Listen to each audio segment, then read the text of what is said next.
नमस्कार। आज हम एक बहुत ही अहम सवाल पर बात कर रहे हैं।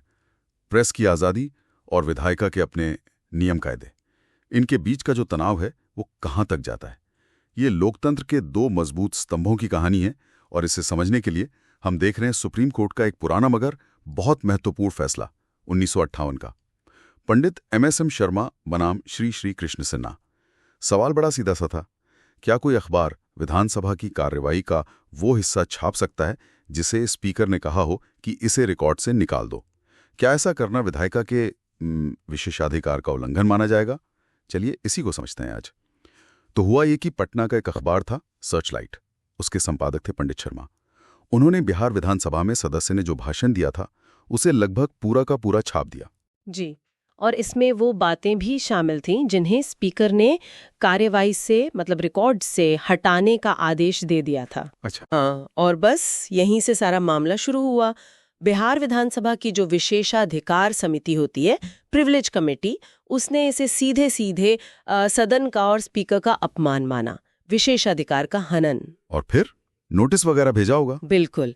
समिति ने संपादक के खिलाफ कार्रवाई शुरू की और उन्हें कारण बताओ नोटिस जारी कर दिया। तो संपादक जी पहुंचोगे कोर्ट, अपनी बात रखने की आजादी, प्रेस की स्वतंत्रता, ये सब लेकर? हाँ, वो सुप्रीम कोर्ट गए और उन्होंने दो मुख्य मौलिक अधिकारों का हवाला दिया। पहला तो अनुच्छेद 19(1)(a, जो हमें बोलने की, अपनी बात कहने की स्वतंत्रता देता है, और इसी में प्रेस की आजादी भी आती है। ठीक है। और दूसरा था अनुच्छेद 21, जीवन और व्यक्तिगत स्वतंत्रता का अधिकार। उनका तर्क ये था कि विधायिका के जो विशेषाधिकार हैं वो अनुच्छेद 194(3) में दिए गए, सही है, लेकिन वो मौलिक अधिकारों से ऊपर नहीं हो सकते, उनके अधीन होने चाहिए। और विधानसभा, उनका क्या पक्ष था? उन्होंने अपने अधिकारों को कैसे डिफेंड किया? देखिए, विधानसभा का पूरा जोर था अनुच्छेद 194(3) पर। ये अनुच्छेद क्या कहता है? ये कहता है कि भाई जब तक हमारी विधायिकाएं खुद कानून बनाकर अपने विशेषाधिकार तय नहीं कर लेती, तब तक उनके पास वही शक्तियां, वही अधिकार, वही छूट होंगी जो संविधान लागू होने के ठीक पहले यूनाइटेड किंगडम के हाउस ऑफ कॉमन्स के पास थी। अच्छा, मतलब ब्रिटिश संसद वाली पावर। जी। और विधानसभा का कहना था कि इसमें ये अधिकार भी शामिल है कि वो अपनी कार्रवाई के प्रकाशन को कंट्रोल कर सकें, खासकर वो हिस्से जो हटा दिए गए हैं उन्हें छपने से रोक सकें। और ये कोई मामूली अधिकार नहीं, ये संवैधानिक प्रावधान है। तो ये तो सीधा टकराव हो गया संविधान का अनुच्छेद 19(1)(a यानी बोलने की आजादी बनाम अनुच्छेद 194(3) यानी सदन के विशेषाधिकार। बिल्कुल। मामला तो वाकई पेचीदा था। सुप्रीम कोर्ट ने फिर क्या रुख अपनाया, कैसे सुलझाया इसे? कोर्ट में बहुमत का जो फैसला आया, जो उस समय के चीफ जस्टिस दास ने दिया था, वो विधानसभा के पक्ष में गया। और इसमें जो सबसे अहम बात कोर्ट ने कही वो ये थी कि अनुच्छेद 194(3) के तहत जो हाउस ऑफ कॉमन से विशेषाधिकार मिले हैं वो कोई साधारण कानून नहीं है। नहीं।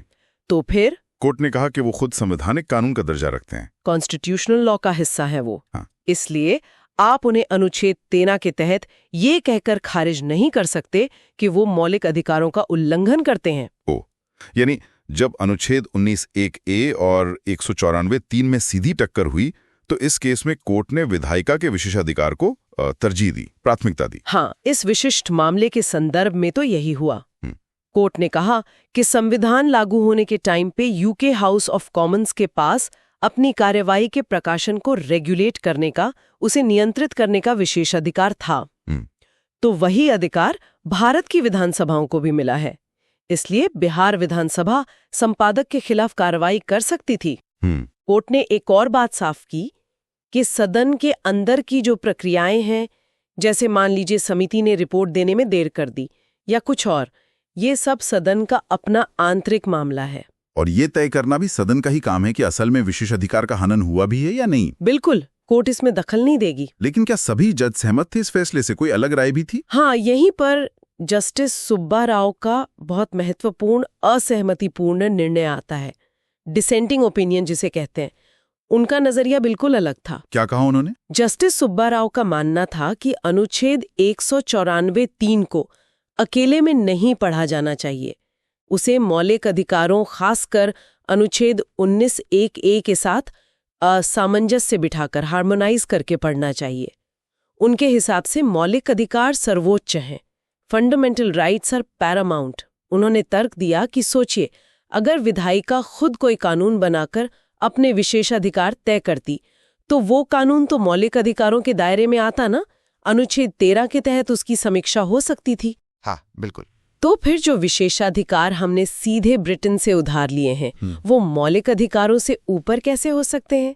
उन्हें भी मौलिक अधिकारों के अधीन होना चाहिए। ये तो बहुत ही महत्वपूर्ण नुक्ता उठाया उन्होंने। तो कुल मिलाकर ये फैसला विधायिका की कार्यवाही की रिपोर्टिंग, प्रेस की आज़ादी और संसदीय विधानसभा के अपने विशेषाधिकारों के बीच का जो एक नाजुक संतुलन है, उसे एकदम साफ दिखाता है। बिल्कुल, और ये सोचने पर मजबूर करता है। एक तरफ देखिए लोकतांत्रिक पारदर्शिता है, जनता का जानने का अधिकार है, जिसके बिना लोकतंत्र कैसा? सही बात है। और दूसरी तरफ विधायिका की भी अपनी जरूरतें हैं, अपनी कार्यवाही को नियंत्रित करने की, सदन की गरिमा बनाए रखने की। तो सवाल यह है कि इन दोनों संवैधानिक मूल्यों के बीच सही रेखा कहाँ खींची जाए? क्या एक हमेशा दूसरे पर भारी पड़ेगा या संतुलन स्थिति के हिसाब से बदलना चाहिए? और आज के समय में ये संतुलन कहाँ है, ये अपने आप में एक लगातार चलने वाली बहस का मुद्दा है। जी हाँ।